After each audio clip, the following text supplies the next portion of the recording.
Tivemos um dia intenso e fascinante. É um prazer estar com vocês aqui. Tenho certeza de que esse painel será muito bom. Vamos falar sobre a economia pós-manufatura e o impacto disso na América Latina.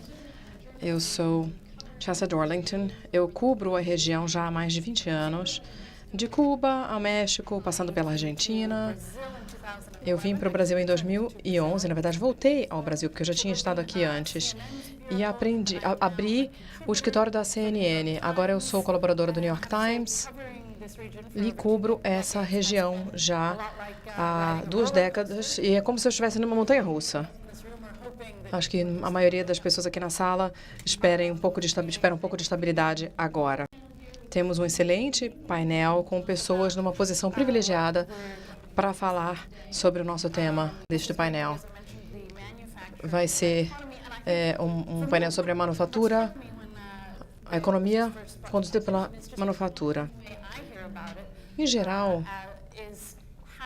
eu ouço falar sobre como a automação afeta países de alta renda. A classe média está sendo espremida, mas a gente não costuma falar muito sobre o fato de que a automação afeta os mercados emergentes. As empresas antigamente buscavam esses países em busca de mão de obra mais barata. O que estamos vendo é que estão fazendo cada vez menos isso. Há menos incentivo para que essas empresas procurem mão de obra nesses países no momento em que a automação está tomando conta. Vimos alguns casos importantes disso recentemente. A Philips fechou fábricas na China e levou a produção de volta para a Holanda. Estavam ali mais perto do mercado deles, fazia mais sentido. Mas o meu argumento eu queria saber de vocês. Aqui na América Latina, talvez à exceção do México, a gente talvez não esteja falando de fábricas que se fecham, mas sim esse caminho, né? Esse caminho tradicional para o desenvolvimento, para o sucesso, e esse caminho está sendo fechado, barrado ou talvez desviado. E eu acho que seria interessante ouvir o que os senhores têm a dizer sobre isso, senhores e as senhoras. É o final do dia, está todo mundo um pouquinho cansado, mas quantos de vocês aí no país de vocês viram ou discutiram a automação o impacto que isso pode ter, reduzindo esse outsourcing, essa terceirização de trabalho para os países de vocês? Isso é um tema de discussão? Isso não me surpreende, essa reação. E o uso da tecnologia para fornecer novas fontes de desenvolvimento. Isso é algo de que vocês falam nos países de vocês? Sim. Eu acho que todo mundo poderia falar sobre isso hoje, né? Olhando para frente, como é que isso pode se tornar um novo caminho? Se as economias conduzidas pela manufatura não são mais a opção, para onde é que a gente vai seguir? Eu quero apresentar os nossos panelistas. Temos Jennifer Artley. Ela é presidente da ABT para as Américas. Eu gostaria de falar sobre essa falta de mão de obra qualificada para as empresas. Depois temos o ministro de Finança e Crédito Público da Colômbia, o senhor Maurício Cárdenas, que vai falar sobre os desafios enfrentados pelo governo, o que o governo pode fazer para superar esses obstáculos. Espero que o senhor também fale um pouquinho sobre temas atuais, né? A guerra comercial, protecionismo. Temos também Mônica Flores, ela é presidente da Manpower Group para a América Latina. Ela e o nosso convidado seguinte fizeram uma pesquisa sobre a falta de mão de obra qualificada. Temos ali Ángel Melguizo, ele é economista-chefe da unidade da OCDE para a América Latina. Espero também que todos falem dos desafios estruturais e obstáculos enfrentados. Será que você poderia começar falando dessa pesquisa da Manpower? Sim, eu vou começar agradecendo o público. Eles têm sempre o segundo melhor jogador de futebol da história do futebol. É claro que a produção e a falta de mão de obra qualificada são temas atraentes e estamos agradecidos por isso. Eu gostaria de dizer que a manufatura e o desenvolvimento não têm uma relação linear. O que a gente viu em alguns países é que a manufatura tende a aumentar no início, né, os empregos de valor agregado, e a partir de uma certa renda per capita, algumas outras atividades assumem a liderança. Isso é histórico. É por isso que a gente talvez não deva se preocupar tanto com essa era pós-manufatura. A história econômica é assim. Vimos isso na Ásia e na Europa. Na América Latina, isso está acontecendo mais cedo do que em outras regiões. Essa é que é a questão. Estamos vendo a manufatura não está assumindo liderança ou caindo antes mesmo que a região chegue a um alto nível de renda. O que a gente deve fazer em relação a isso? Será que temos incentivar a manufatura ou fazer outra coisa? E é isso que estamos propondo, fazer outra coisa. Nós vemos experiências na Ásia, na Europa. Como que eles se tornaram economias de alta renda e saíram dessa armadilha da classe média, né? Essa não era a prioridade deles. Eles criaram instituições, Estado de Direito, estados investiram no capital humano e na infraestrutura e garantiram as ferramentas financeiras para sustentar essas políticas do ponto de vista de recursos. E nós vimos na Espanha, em Portugal, e na Malásia, na Coreia do Sul, na Irlanda e em Israel, uma política sempre fala mais alto, que é a de mão de obra capacitada. É por isso que a gente tem que falar sobre esse assunto. Eu sou otimista e eu acho que a gente tem que se preocupar em relação ao estado da América Latina. 2 a cada 3 empresas dizem: a gente tem um projeto, a gente tem cargos abertos, mas a gente não encontra mão de obra adequada. E a gente tem esse projeto agora com a Manpower América Latina e a OCDE. Então, estamos pedindo ao setor privado, perguntando o que vocês precisam. Quais são as habilidades que vocês vão precisar no futuro? Essa é a pergunta que fazemos. Essa falta de mão de obra qualificada é imensa. Ela acontece em diferentes setores. Na manufatura, na área extrativista e nos serviços. E a gente espera que esse setor aumente. E essas habilidades, essas capacidades não estão nos livros didáticos. São a inteligência emocional, habilidade crítica, de raciocínio crítico, como organizar o próprio tempo. Essas são habilidades que as empresas não têm, faltam 2 ou 3 vezes mais do que saber usar um computador ou conhecer finanças. Então, entre todas as políticas nessa era da pós-manufatura, a gente tem que se concentrar em mão de obra qualificada. Qualificação. Mônica, será que a senhora podia comentar? Eu li alguns números aqui do site do Fórum Econômico Mundial. De acordo com essa pesquisa da Accenture, as empresas dizem que a prioridade número 1 é qualificação da mão de obra. E aí as pessoas perguntam: vocês estão investindo em treinamento? 40% dizem que não investindo nada. 57% dizem que estamos investindo um pouco. E só 3% dizem que estão investindo consideravelmente em treinamento. O que está acontecendo? O que pode acontecer? Os empregadores estão enfrentando uma guerra por talentos, por mão de obra qualificada. Isso custa dinheiro.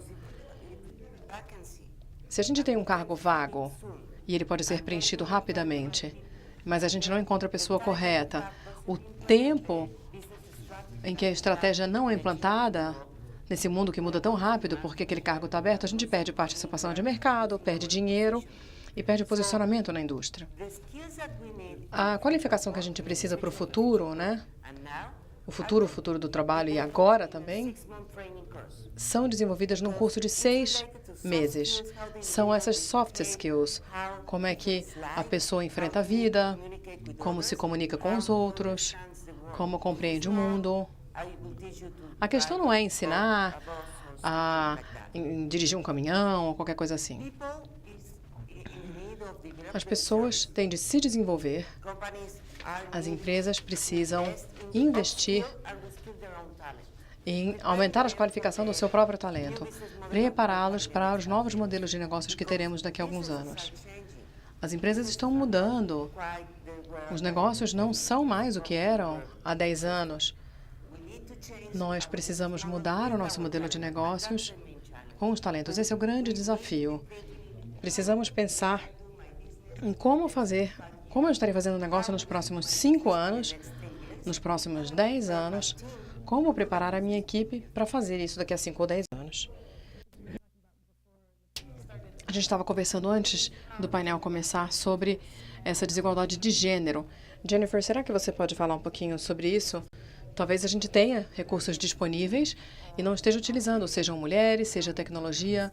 Como é que as empresas, mesmo sem fazer muito treinamento, podem tirar proveito do que já temos disponível?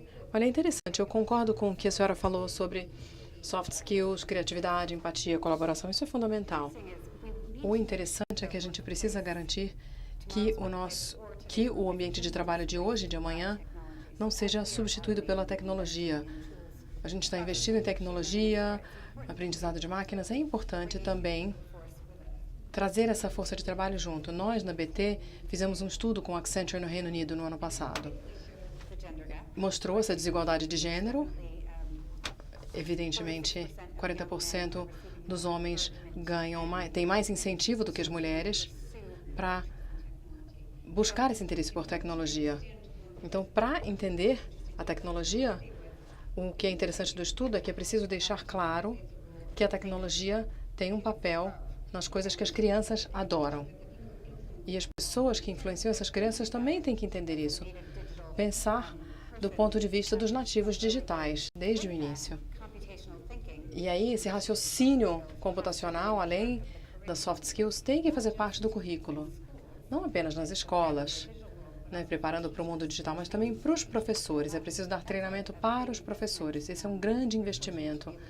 Felizmente, nós estamos fazendo esse investimento no Reino Unido, uma parceria com várias escolas, mas é difícil fazer isso no mundo como um todo.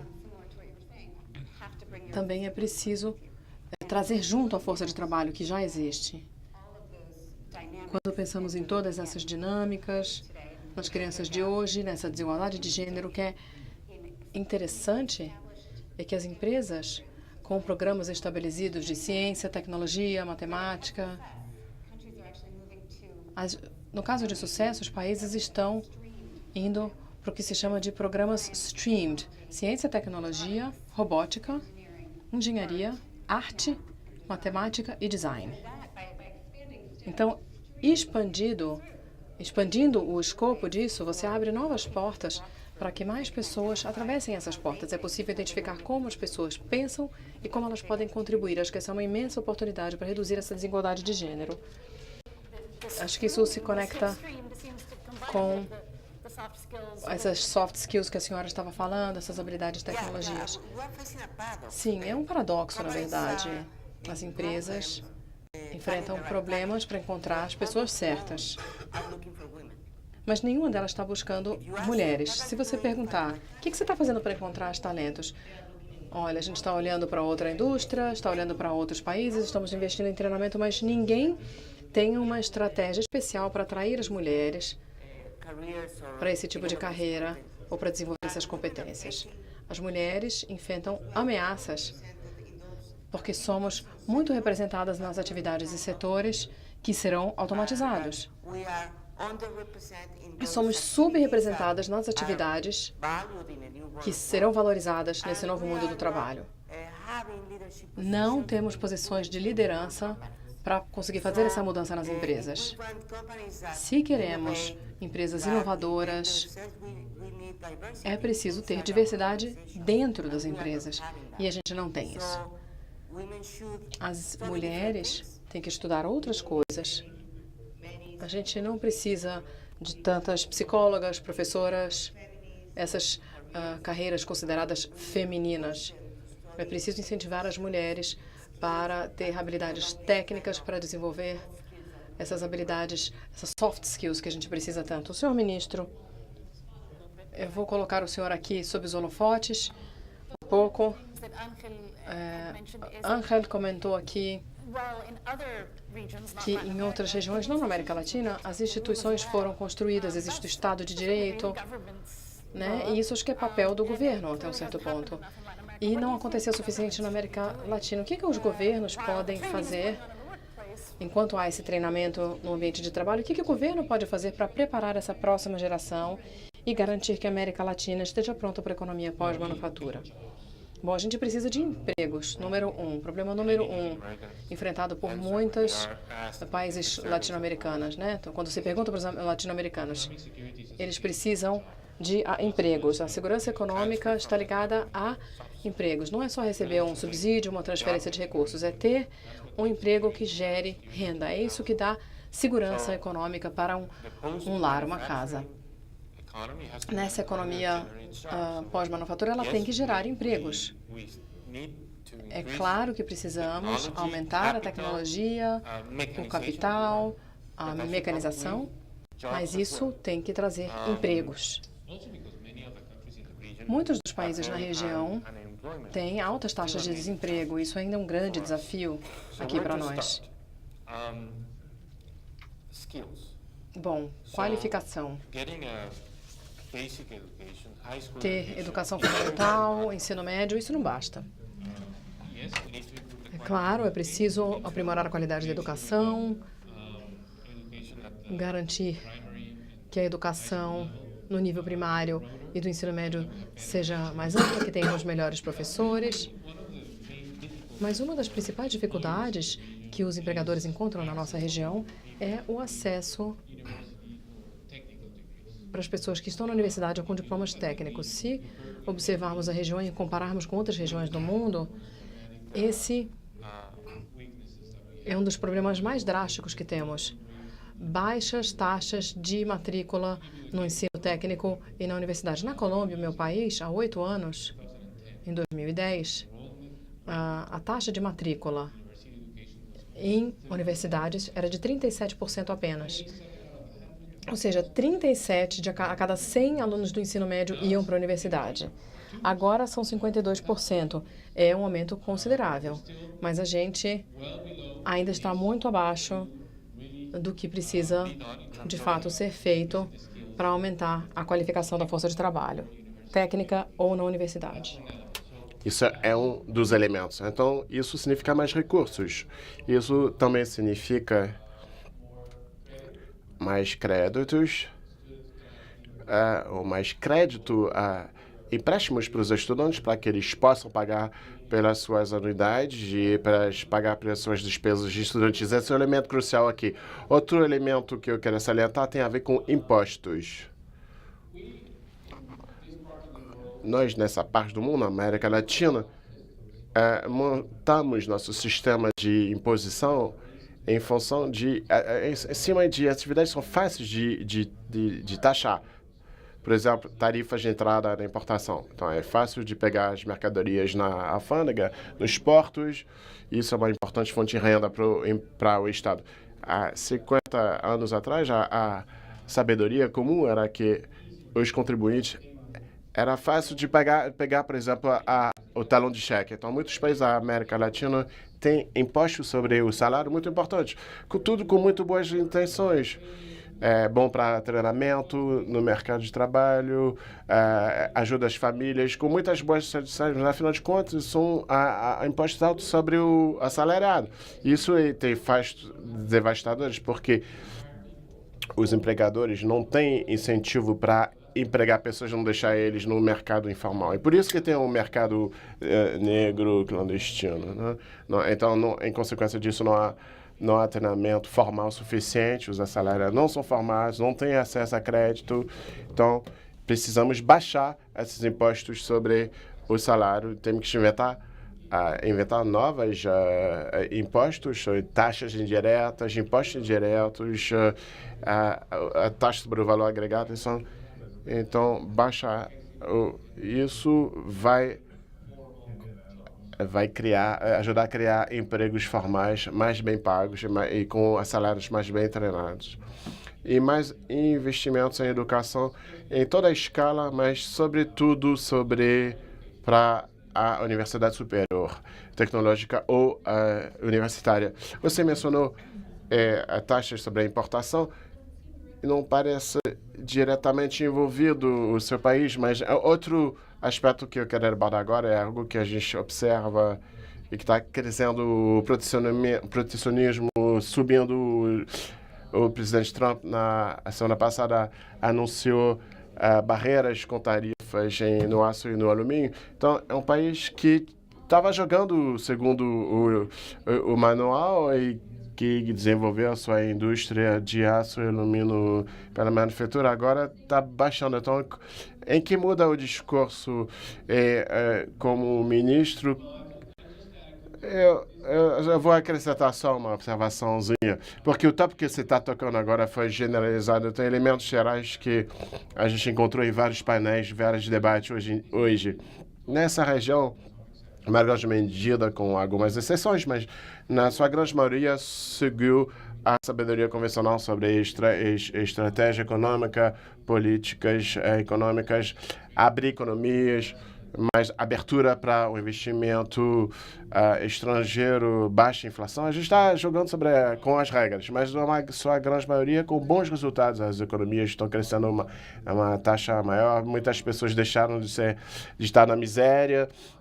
Só que agora estão chegando desafios que são vinculados com as medidas de protecionismo que você mencionou, mas não apenas no aço e no alumínio, há outros diversos o revertério em alguns acordos comerciais internacionais, por exemplo. Isso, se é usado de uma maneira prática, é uma mensagem que a gente adiou demais a integração na América Latina em termos de comércio exterior, em termos de finanças. Isso está gerando um contexto em que está se tornando mais urgente a gente realizar essa integração e removendo barreiras para a integração dos mercados, porque a gente vai ter que enfrentar novos desafios de agora em diante. Sim, eu vou, nessa mesma ideia, vou acrescentar ao que o ministro Cardenas falou, que é melhorar a mobilidade das pessoas também é importante. Melhorar a portabilidade de diplomas técnicos, por exemplo, entre nossos países, para que sejam reconhecidos em outros países da região. É algo que os sindicatos não estão reconhecendo, apoiando, na verdade. A gente tem uma má sorte, talvez, de ter ser parceiro no hemisfério norte que decidiu para o seu caminho sozinho. Então, agora, tem as espécies de finanças, de comércio, a gente tem que ter um movimento de ideias também e de um livre trânsito de pessoas. Então, a gente podia fazer alianças muito práticas, reconhecer os títulos, por exemplo, acadêmicos emitidos por alguns países de saída e vamos reconhecê-los nos países de entrada. E vamos concordar com um certo mínimo nível mínimo de diplomas nacionais e deixa as pessoas viajarem entre os países e estudarem. E essa migração regional é limitada e isso, na verdade, reduz as oportunidades de empregos para os jovens latino-americanos. No exemplo, na empresa britânica, a gente está em 180 países, a gente apoia consumidores que precisam de soluções tecnológicas no mundo inteiro, em muitos países. Uma das grandes realizações que a gente fez no passado foi servindo nossa sede nos Estados Unidos, formando aptidões tecnológicas no cinema. E, na verdade, tem uma escassez de mão de obra e a gente tenta agradar os nossos consumidores. Então, gerando hubs tecnológicos na Colômbia, no Brasil e na Argentina, para a gente poder maximizar o valor dos talentos acessíveis e livres no mercado de trabalho. Eu estava falando de economia do Banco Mundial em preparação dessa reunião. Ele falou porque no passado muitas economias latino-americanas estiveram tão protecionistas e fechadas, tinha ganhos de eficiência a serem feitos e se você comparar a fábrica automotiva no Brasil e na Argentina como no Canadá eles conseguem produzir 3 vezes mais carros numa mesma fábrica. Então parece que na verdade, vamos começar o que tem já na realidade, no local, e já há progresso a serem feitos nas manufaturas que já estão abertas. Você concorda com isso? Sim, bem, acho que a gente está atrasado. Estamos na integração regional, estamos atrasados, estamos atrasados na análise e no debate dessas situações já há anos.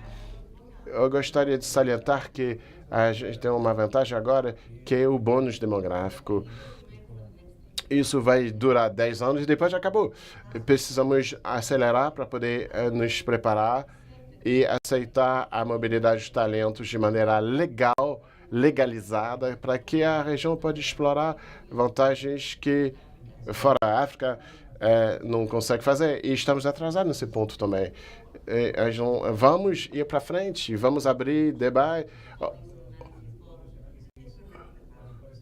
Vamos passar para a ação, chega de relatórios de...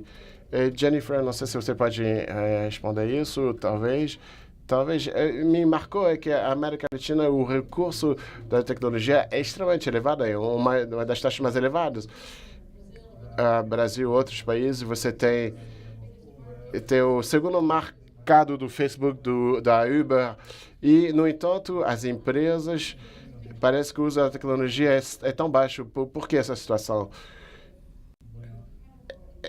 É um investimento incrível, é muito interessante ver como a experiência dos consumidores, especialmente nos países em desenvolvimento, pode empurrar, dar um salto qualitativo nas tecnologias. O exemplo do Brasil é interessante. Numa corporação, você investe, você tem sistemas, ferramentas e procedimentos, e você acrescenta coisas, importa outras coisas. Então, a coisa como a questão não estava prevista e acaba acontecendo e tem uma alavanca e o upgrade através de investimentos. Então, as empresas estão sempre analisando a relação custo-benefício para custo menor de mão de obra, custo maior de tecnologia, ou o contrário. E, às vezes, há um custo social. Uma manufatura, uma corporação é um grande empregador numa coletividade, tem um grande custo se fecharem uma fábrica. Então, a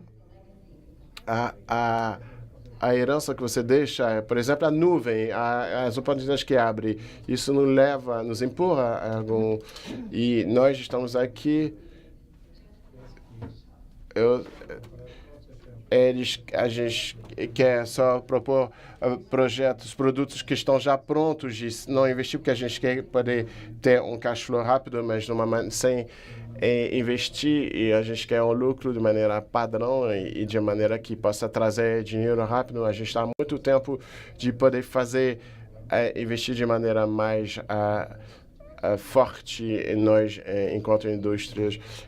Você acha que há uma oportunidade de fazer esse pulo de coletividade seletivamente? Considere petróleo e o gás, e tem uma indústria bem adiantada para a tecnologia de TI. E eu acho que em outubro de 2017 teve a cidade inteligente, Smart, e cuidados médicos, e a previsão era de criar eficiência para sistemas de operadores e também aumentar a produção de sistemas inteligentes. Se você considerar isso como um modelo de negócio e aumentar a eficiência nos seus processos e sistemas, isso vai atravessar toda a sua cadeia de valor e você vai obter compensações com isso. Senhor ministro, eu vou voltar para o senhor. Parece que em muitos casos, nos últimos anos, houve uma falta de perda de confiança e um problema com a corrupção, como que é um problema que pode não ser resolvido e que impacto tem sobre o que a gente está falando, a preparação das economias para o desenvolvimento. As pessoas estão perguntando. Isso tem um alto impacto, acho que é o problema número 1 na região. Acho que é a regra da lei, essa eu chamaria isso.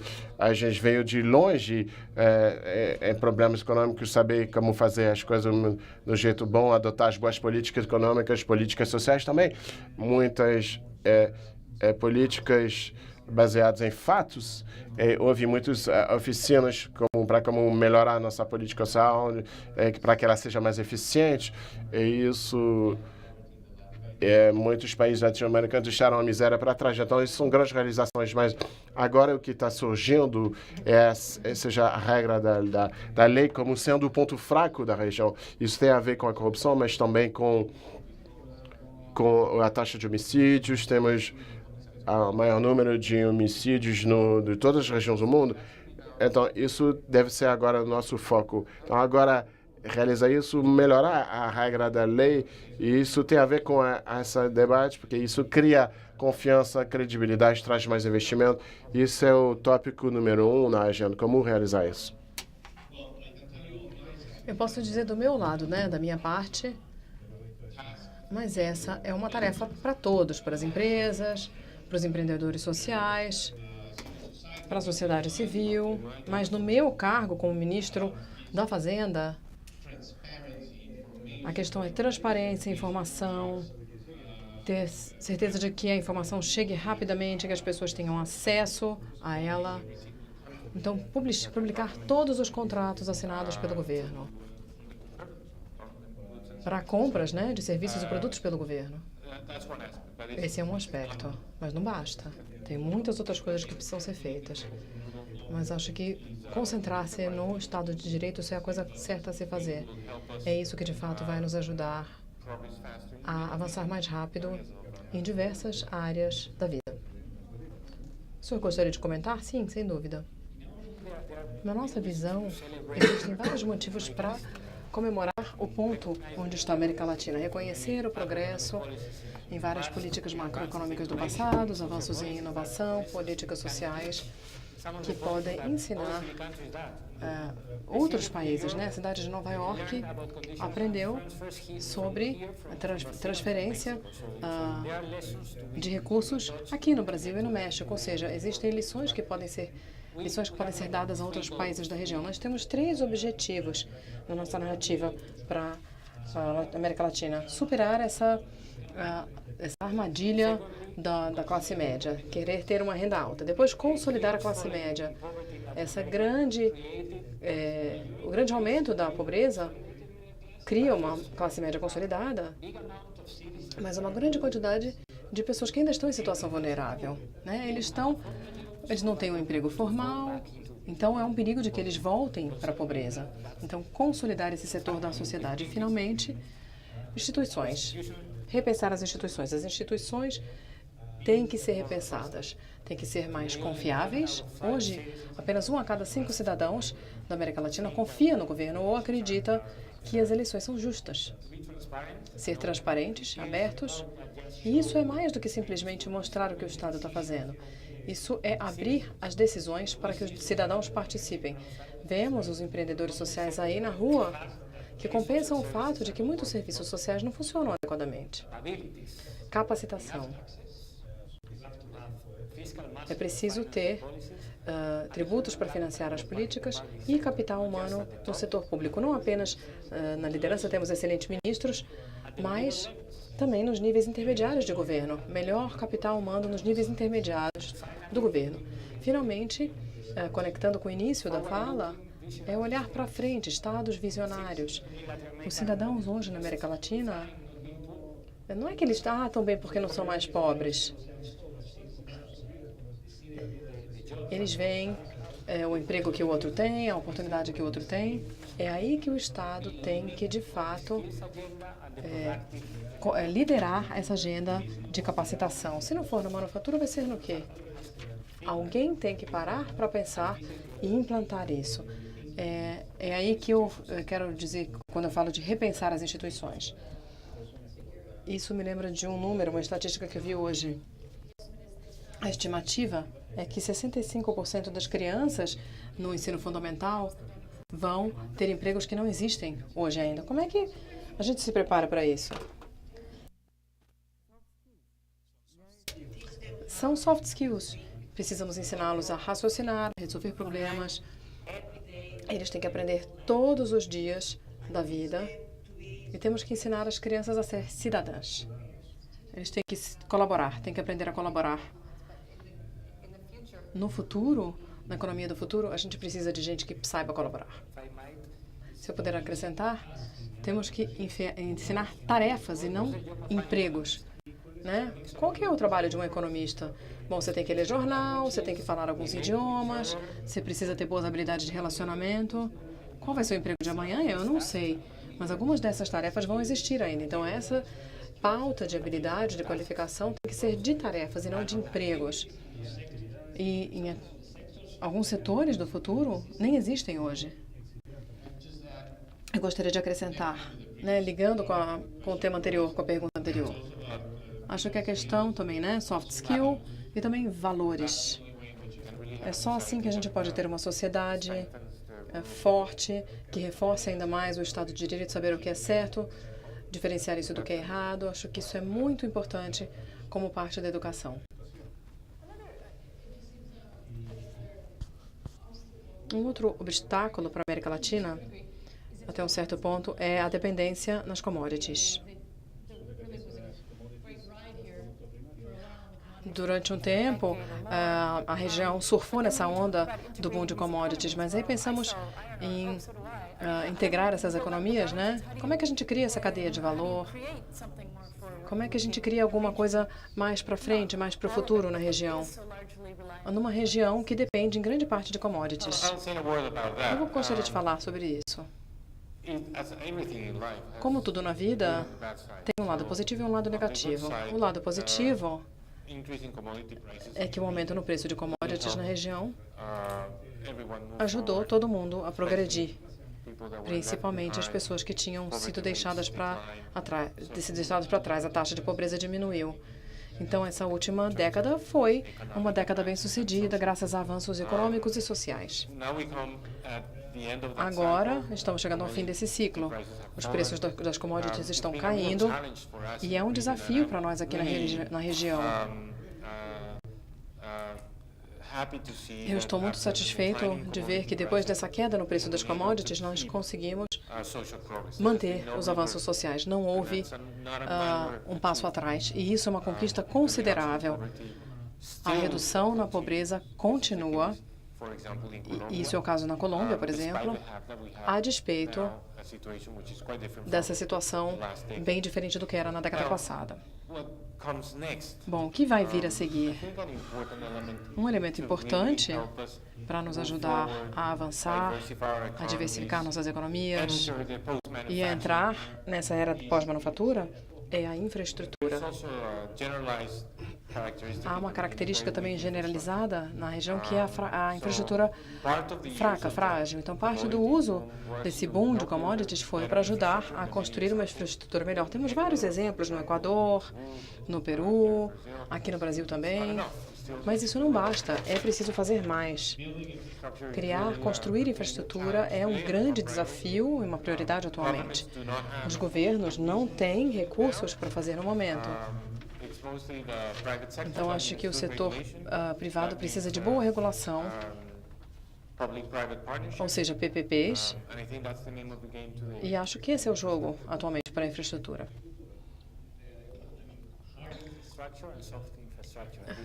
Infraestrutura hard e soft. E aí que todos esses serviços, né, comunicação e fazer as coisas se movimentarem mais rápido, isso é fundamental. Nessa região, a exportação depende de ser rápido do que nos países da OCDE.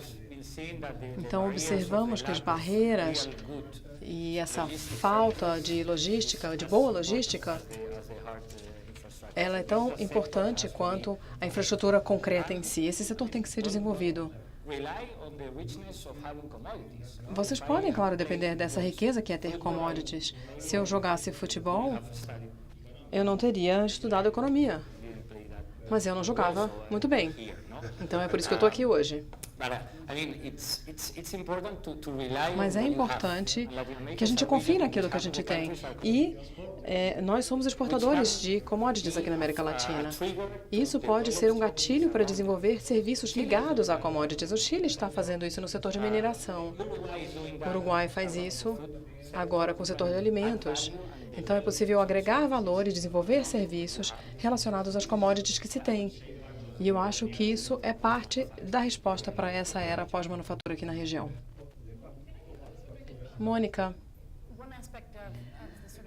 Um aspecto da integração da América Latina que eu acho fascinante é que porque as economias foram tão fechadas e protecionistas, não houve muita integração. E você está dizendo que as pessoas agora podem se movimentar. Com exceção do Brasil, as pessoas falam de maneira geral o mesmo idioma. Isso poderia ser utilizado mais amplamente, né? As pessoas se movimentando. Eu acho que o paradoxo é que os negócios são globais, mas os governos são locais. E não estamos ajudando as pessoas a se movimentar, a aprender, a compartilhar conhecimento. E aí, nós temos essas restrições de emprego para receber trabalhadores de outros países. Vistos, certificados, você precisa revalidar o seu diploma. E aí você só consegue trabalhar durante 6 meses, depois tem que voltar para casa. Isso não facilita fazer negócios, aprender e inovar. É preciso ter uma integração de talentos e não só integração financeira ou política. A integração de talentos precisa acontecer para que isso aconteça mais rápido. Uma outra coisa que eu quero acrescentar, ela não é relacionada à sua pergunta, mas eu gostaria de dizer. Quando a gente pensa em qualificação, habilidades, a gente pensa nos jovens. Os jovens precisam dessas habilidades. Não é tão verdade assim.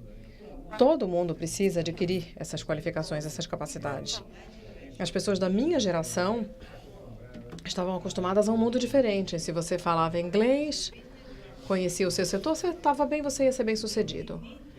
A gente precisa ser líderes nessa era digital e a gente não sabe fazer isso. Essa capacitação precisa ser para mulheres, jovens e para os líderes. A gente fez uma outra pesquisa junto com os millennials. A principal questão com os millennials é que eles não respeitam instituições e empresas, porque eles não são líderes. Eles não entendem como o mundo está passando por uma nova era. Esse é meu ponto. A gente precisa pensar em qualificação, mas a gente tem que começar conosco mesmo. E esse é um outro problema que não dá para as empresas ou o governo podem resolver separados. É preciso agir juntos, senão a gente não vai conseguir fazer nada e passaremos os próximos 5 anos discutindo as mesmas coisas do mesmo jeito. Eu queria dizer que em breve a gente vai abrir para perguntas da plateia. Se vocês tiverem perguntas, vocês podem fazer perguntas para o grupo, para alguém especificamente. Você pode comentar um pouquinho nisso? Uma coisa que me chama atenção no que você falou, Mônica, é que nós temos uma força de trabalho agora multigeracional. As pessoas estão esperando mais, demorando mais, né, para se aposentar, historicamente. Tem gente que está entrando mais jovem na força de trabalho. Em alguns casos, nós temos 4, 5 gerações trabalhando juntas no mesmo escritório ou na mesma empresa. Então, a gente precisa ser fluido e entender como mudar e não apenas ter essa rejeição, né? Não apenas os milênios. A gente tem que incorporar o melhor de como, a parte boa de como eles operam e abrir mão de coisas que não funcionam mais. Eu acho que isso é muito difícil, mas isso também tem a ver com o aspecto humano, né? Essa fluidez dessa mudança que nós precisamos fazer. Tem perguntas da plateia? Alguém tem perguntas?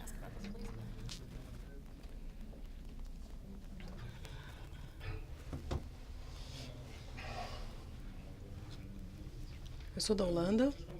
Eu queria fazer uma pergunta em cima do que os senhores falaram. Uma coisa que me chama a atenção é que, quando nós somos jovens, nós temos que ir para a escola, obrigatório, né? Quer a gente queira ou não, meu filho não gosta muito dessa ideia. Quando a gente chega aos 20 anos, a gente vai para o trabalho, para o escritório, e aí alguém te diz, boa sorte, você já aprendeu tudo o que tinha que aprender para o resto da vida. Ah, e a propósito, você tem que trabalhar até você ter uns 70 e tantos anos se você tiver sorte. Vocês já falaram, né, sobre essa mudança. Até que ponto vocês apoiam a ideia de quando você tiver uns 45, 50 anos, ter uma reeducação obrigatória para ver se você pode aprender novas habilidades? Porque no momento, isso que você falou, se você tem uns 60 anos, né? Na Holanda a gente tem que trabalhar até os 70 anos. Ninguém te contrata porque você tem 60 anos e o empregador diz que você não tem as habilidades certas. Vocês apoiam uma ideia como essa? E será que isso é responsabilidade do setor público ou do setor privado? Ou dos dois, talvez? Obviamente, eu acredito que as aptidões a gente pode formar a nós mesmos. Supostamente você, que tem a minha idade, talvez seja até mais jovem que eu. Enfim, precisamos...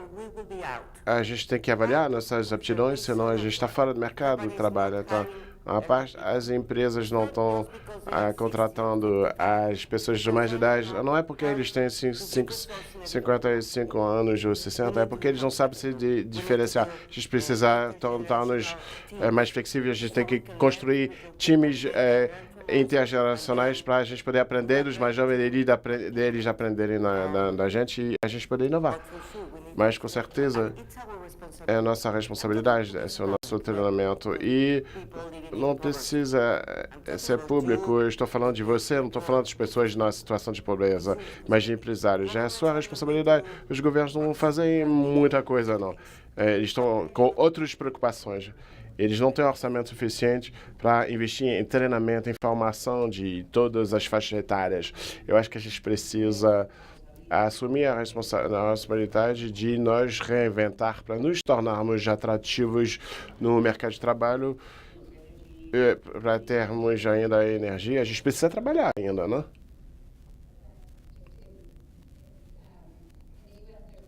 Nos Estados Unidos, há uma tendência de programas de reentrada, de recomeço, que é um conceito interessante, porque muitas vezes as mulheres, depois de terem saído para ter um filho, decidem para ficar em casa para cuidar dos filhos, e seja de 2 a 5 anos de paradas, elas têm dificuldade de voltar para o mercado de trabalho e faltam ali aptidões. Então, tem empresas enfrentando esse problema que você está descrevendo com de uma escala menor do que você está descrevendo, mas a gente tem que pensar na necessidade de integrar pessoas que vão passar de uma faixa para outra, né? Outra pergunta desse lado. Olá, me chamo Lourdes, eu sou uma Global Shepherd do El Salvador. A minha pergunta diz respeito a, senhor ministro, você duplicou Enem, você mencionou isso para começar a resolver a geração de jovens para incorporar a tecnologia. Você precisava da colaboração de vários setores, o setor público, privado, a sociedade civil e cidadania. A América Latina sofre de vários males, violência e insegurança, a desigualdade de aptidões, geração de empregos, uma dificuldade de achar emprego, mas obviamente é na educação que deveria alinhar com a necessidade da iniciativa privada também. Então, todos esses diferentes desafios na América Latina, por onde você começaria e onde você começaria a colaboração com esses diferentes setores e players? Como você realiza isso? E se essa é a resposta, eu também quero saber por que não tem sido feito antes, não? Por que vocês não começaram antes? Não, é viável. Outros o realizaram e há bons exemplos. A gente deve começar respondendo dizendo que é preciso que o debate seja mais aberto dentro da América Latina para começar sobre nossas experiências, nossas melhores práticas em nível de estados federativos, governos, cidades que acertaram e que conseguiram essencialmente, que eu acho um bom pacote, um bom programa e que resolveu um conjunto onde você pode combinar forças, o setor público, o setor privado, a sociedade civil. Então, existem casos, por exemplo, em cidade, tome o caso de Monterrey, no México, ou Medellín, na Colômbia, a colaboração entre o setor privado e o setor público para melhorar o sistema educacional, não apenas acadêmico, universitário, mas também o ensino fundamental e ensino médio. Então, é um esforço conjunto. E isso requer o quê? Conscientização, que há um problema. Então, a primeira maneira de resolver um problema é se reconhecer que há um problema e abrir os bons espaços para melhorar. Isso é impossível só se você ficar nas mãos do setor público ou das universidades e escolas. Tem que ser um esforço conjunto. E a gente tem que focar bem o problema. Qual é a receita, então? E por que não tem sido generalizado? Por que ainda estamos demorando? Acho que a receita certa consiste em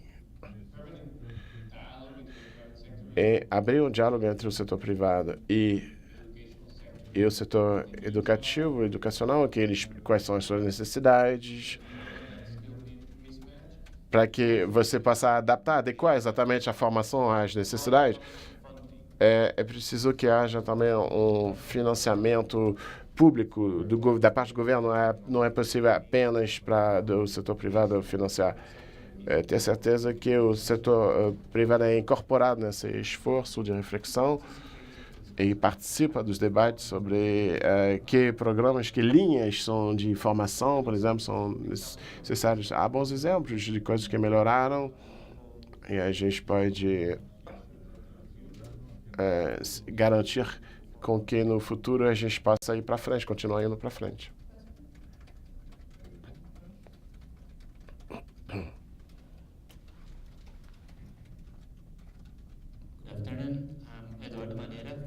Boa tarde, Pedro Maneira, de Global Shapers, de Florianópolis, no sul do Brasil. No sistema de manufaturas baseado em comparação, em benchmark. Você tem linhas, você pega as melhores práticas da linha de produção e a filosofia da empresa e só implementa essa melhor prática nesse ponto de virada onde não há muitas comparações ou melhores práticas em outro lugar. Será que é o caminho para... Ou será que haveria outra oportunidade para sair da dianteira da concorrência? Ou você acha que o contexto atual não tem pessoas adiantadas e exemplos que a gente possa seguir e não há protagonistas para melhorar o nosso futuro?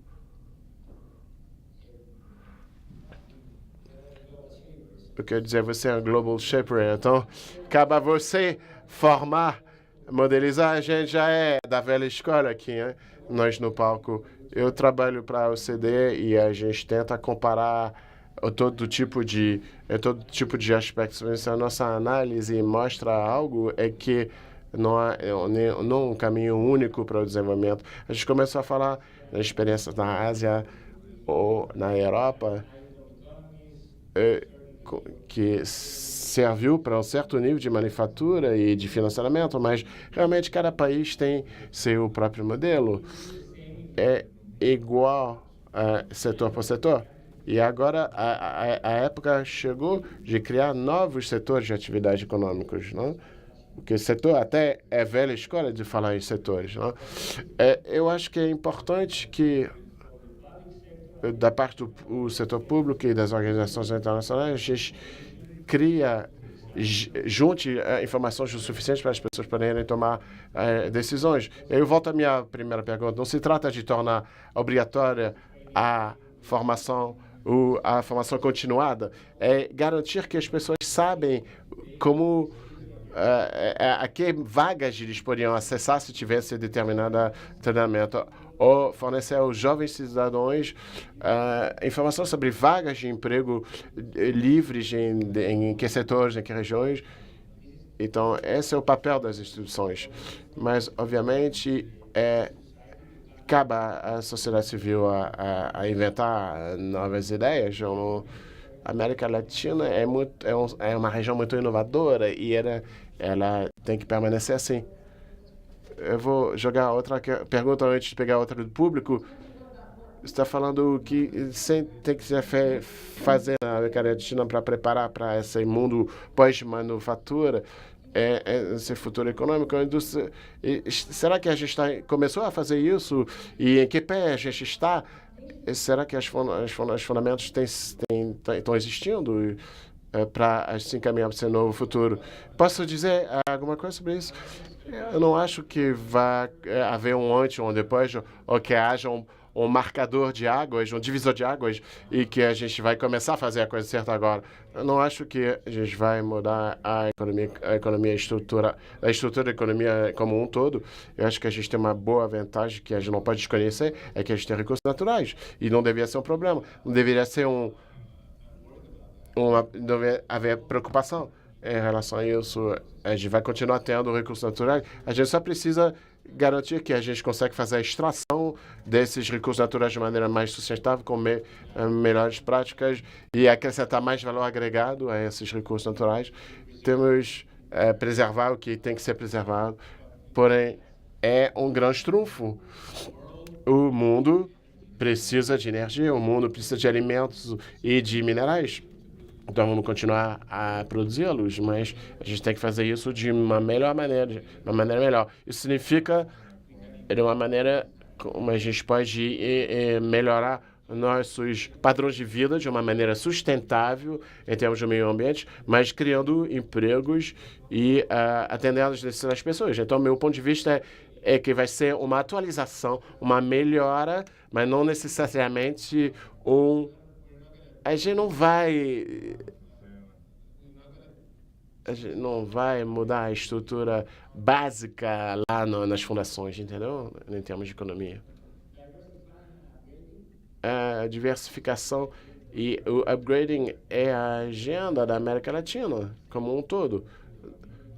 A gente tem falado a mesma coisa há muitos anos, mas é válido ainda hoje. Um exemplo específico, a relação entre a América Latina e a China. A China é um dos maiores importadores de matérias-primas da nossa região e, por causa das mudanças na estrutura do país, o balanço está mais em direção a serviços de consumo. Investimentos têm alguns matérias-primas que eles importam menos, mas tem outros que eles estão começando a importar mais, porque essa nova China é uma China com consumidores de maior exigência e que gostam de qualidade. Eles querem alimentos de maior qualidade.